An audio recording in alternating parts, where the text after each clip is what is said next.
আসসালামু আলাইকুম ফেসবুক বন্ধুরা ও ফ্রেন্ডরা, সবার কী অবস্থা, কেমন আছেন? আমি এখন রওনা দিয়েছি শিফটি করার উদ্দেশ্যে। ফিরে নতুন একটা চাকরির জন্য কাগজপাতি দিয়েছিলাম, ইনশাল্লাহ চাকরিটা হয়ে গেছে। এখন যাচ্ছি সেখানে শিফটি করতে। শিফটি করে আইডিটা করা হয়ে গেলে আল্লাহ যদি রহমত করে কালকের থেকে ডিউটি শুরু। সবাই ভালো থাকবেন, সবাই প্রবাসীদের জন্য দোয়া করবেন। এই প্রবাসে কাজকাম না থাকা যে কত বড় কষ্টর, একমাত্র যারা প্রবাসে আছে তারা ছাড়া আর কেউ জানে না বিষয়টা। যাই হোক, সবাই ভালো থাকবেন, দোয়া করি।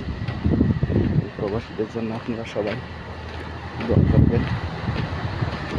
এখন রেখে দিচ্ছি। আল্লাহ হাফেজ।